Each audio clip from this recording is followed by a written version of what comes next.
Ladies and gentlemen, welcome once again to another edition of Frankly Speaking, where truth gets a voice and opinions breathe. I'm Odiawa AI, and tonight we begin with a question that should shake every government, every politician, every parent, and every citizen to their very core. How does a nation explain to a mother that her child went to school in the morning and vanished before lunchtime? How does a government convince citizens that security is improving when school children continue disappearing from classrooms? How does a president ask for another mandate when frightened parents are asking a far more urgent question? Can you keep our children safe? It's frankly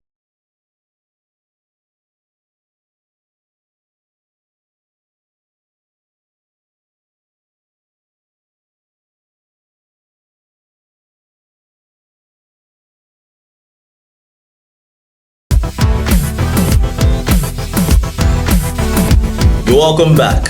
Nigeria's kidnapping nightmare gradually spreading south. Let us begin. At the heart of what may become one of the most defining political issues ahead of Nigeria's 2027 elections. Security, not inflation, not party politics, not campaign slogans. We're talking about security. Because when children are kidnapped from schools, politics becomes personal. According to reports, it was an ordinary school day in Yawota, Oyo State, Nigeria. Then everything changed suddenly. A mother named abducted noticed a masked man dressed in military fatigues approaching her children's school. Moments later, gunfire erupted, chaos followed, parents ran, teachers fled, children screamed. And before anyone could fully understand what was happening, dozens of students and teachers had disappeared into the bush.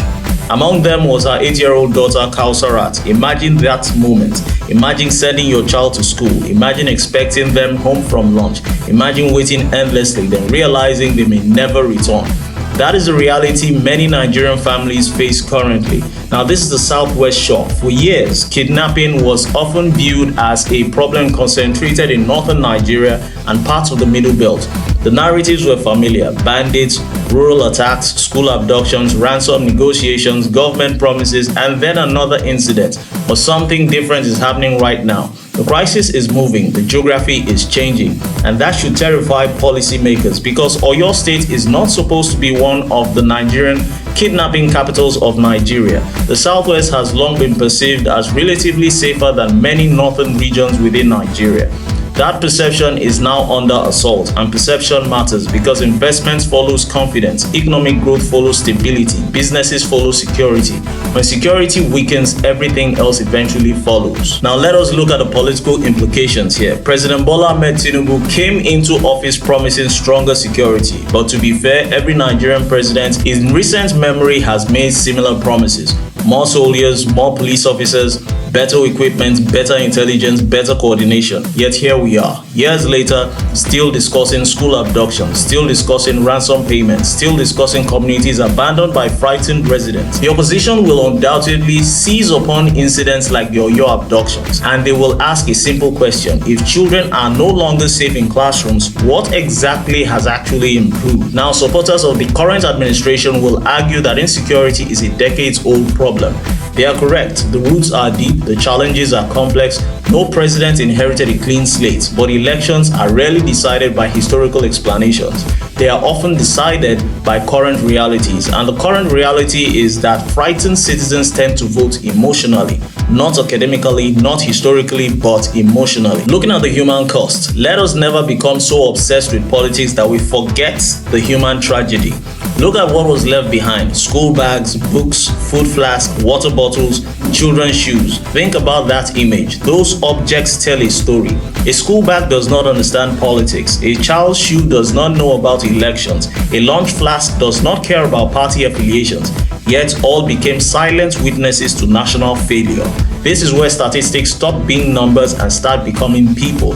Now, talking about the business of kidnapping, the lucrative empire, one uncomfortable truth must be confronted. Kidnapping has become an industry, a criminal economy, a revenue model. Reports indicate billions of naira have been paid in ransom over years, recent years to be specific.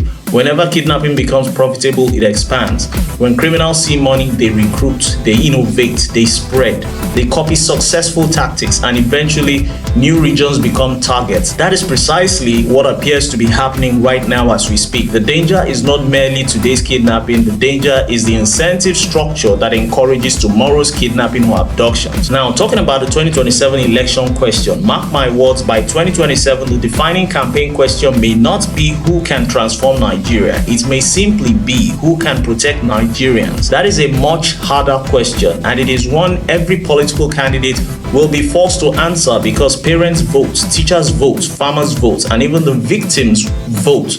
And fear is one of the strongest political motivators in the world. And on our final thoughts tonight, somewhere in Nigeria, parents are praying for kidnapped children to come home. And in the end, results are the only currency that truly matters in politics. Ladies and gentlemen, what do you think? Has Nigeria's kidnapping crisis reached a national emergency? Drop your thoughts in the comment section below, and don't forget to subscribe. It's Frankly Speaking, where truth gets a voice and opinions breathe. I'm Odiawa AI.